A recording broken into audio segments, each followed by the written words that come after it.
받게 되는데 바울은 한 문장으로 표현하고 있지만 그 내용은 몇 가지로 살펴볼 수 있습니다.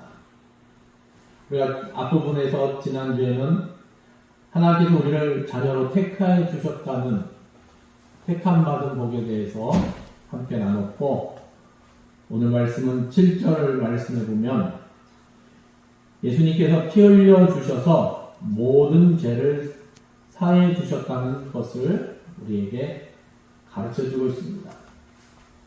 우리는 그리스도 안에서 그의 은혜의 풍성함을 따라 그의 피로 말미암아 속량 곧 제사함을 받았느니라. 우리를 모든 죄에서 깨끗이 사해 주셨다는 것입니다. 예수님의 보혈로 우리를 모든 죄에서 깨끗하게 사해 주셨습니다. 제사함의 복이 우리가 세상 살아가는 동안 받은 가장 놀라운 복입니다. 속죄함보다 귀한 복은 없습니다. 왜냐하면 죄의 결과는 죽음이기 때문입니다. 죽음이면 뭐죠? 다 끝나는 것인데, 그게 끝나는 것이 아니라 끝나면서 시작되는 것이죠. 제사함을 받았다는 것은 죽음의 공포로부터 해방되었다는 뜻입니다. 영생의 축복을 받았다는 것입니다. 제사함을 받은 자들은 죽음조차도 복이 되는 것임을 성경은 말씀하고 있습니다. 요한계시록 14장 13절 말씀입니다. 또 내가 들으니 하늘에서 음성이 나서 이르되 기록하라, 지금 이후로 주 안에서 죽은 자들은 복이 있도다 하시매 성령이 이르시되 그러하다. 그들이 수고를 그치고 쉬리니 이는 그들의 행한 일이 따름이라 하시더라. 여러분, 죽었는데 복이 되는 이유가 무엇입니까? 주 안에서 죽은 자들은 복이 있도다. 그런데 죽었는데 복이 되는 이유가 무엇입니까? 우리는 다 죽는 것을 불길하게 생각합니다. 특별히 동양 문화에서는 이 죽을 사자를 굉장히 꺼려합니다. 그래서 엘리베이터에 보면은 사층이라고 사자라고 써져 있는 글자들이 많이 없습니다.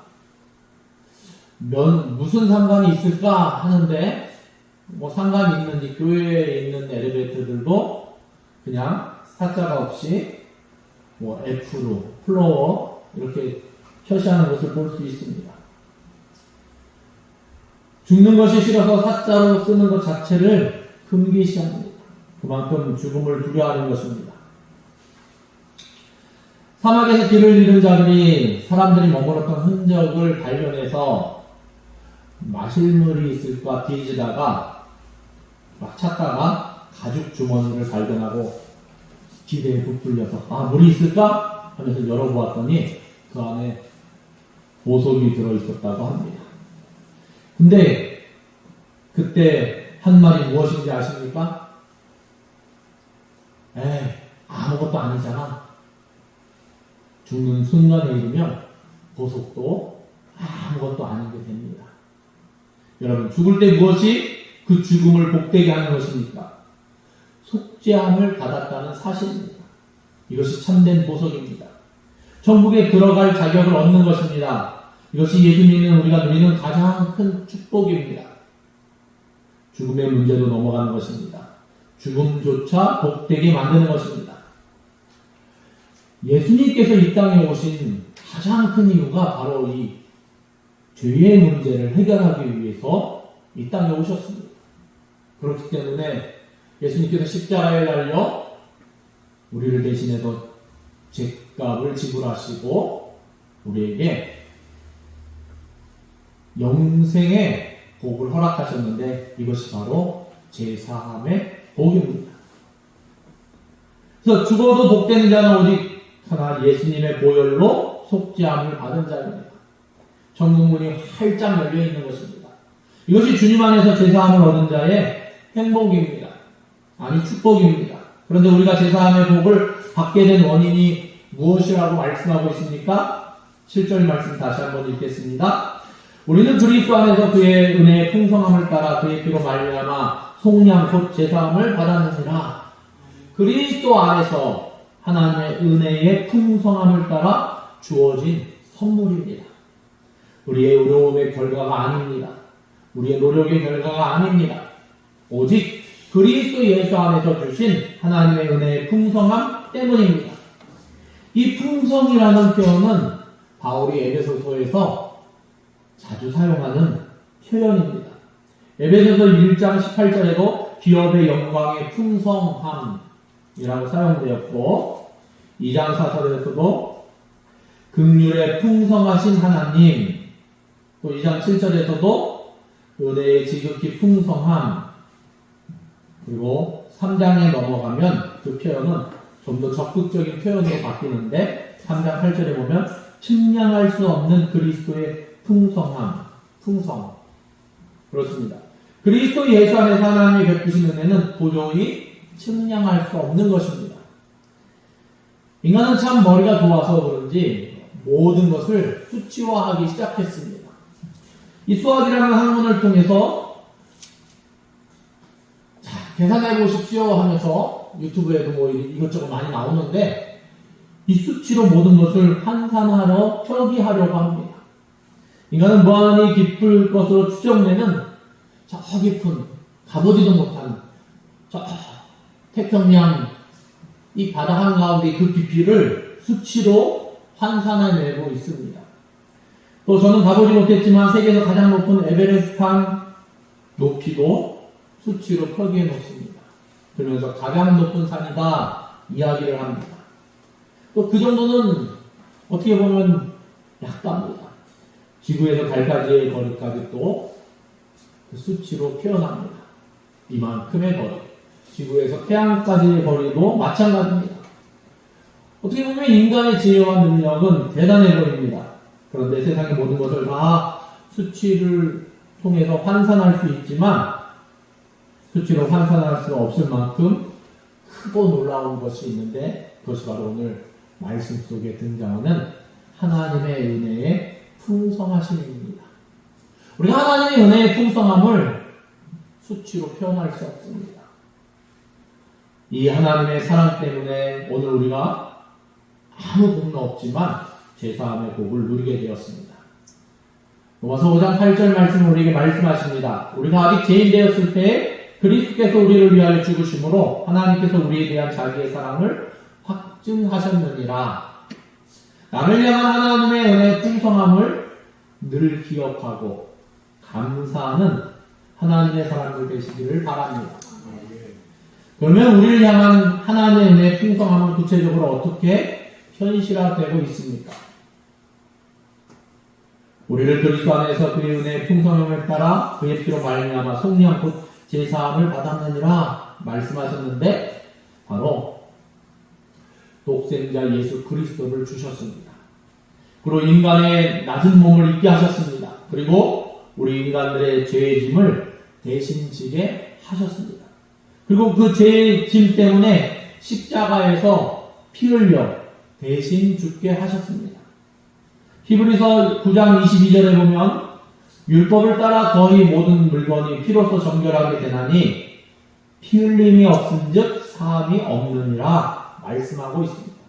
그렇습니다. 하나님이 인간들의 죄를 사주시기 위하여 당신의 죄 없으신 독생자 예수 그리스도의 피를 흘리게 하신 것입니다.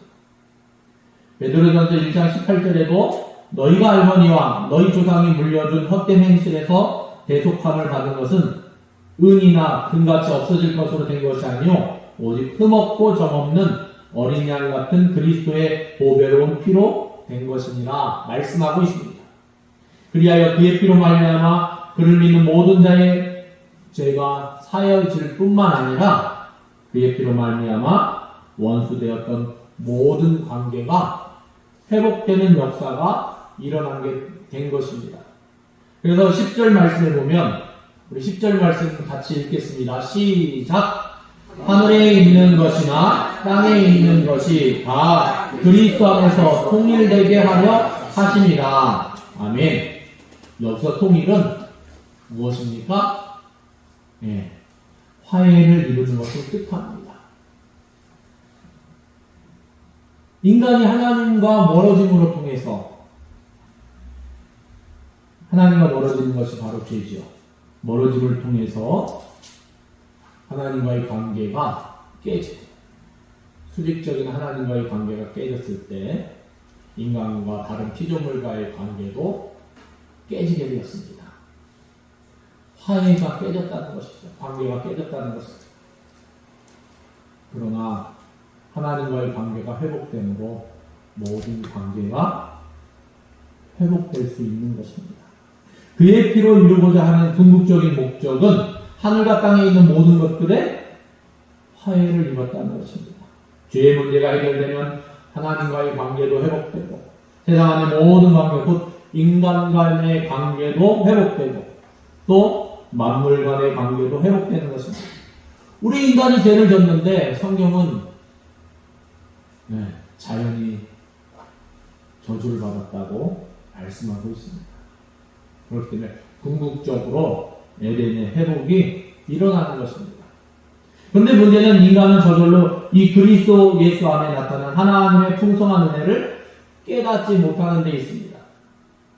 8절 9절 말씀해 보니까 이는 그가 모든 지혜와 총명을 우리에게 넘치게 하사 그 뜻의 비밀을 우리에게 알리신 것이요 그의 기뻐하심을 따라 그리스도 안에서 때가 찬 경륜을 위하여 예정하신 것이니 인간은 저절로 하나님의 경륜을 이해하지 못합니다.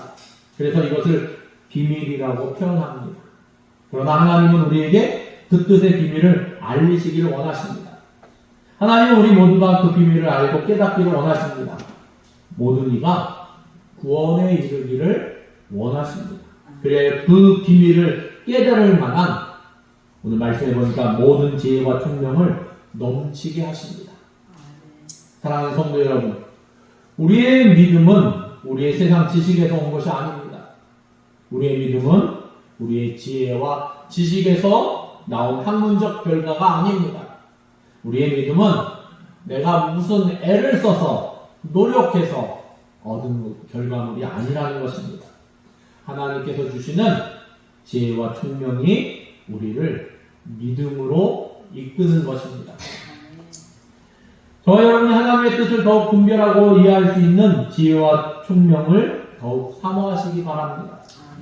성경은 우리에게 분명히 말씀하고 있습니다.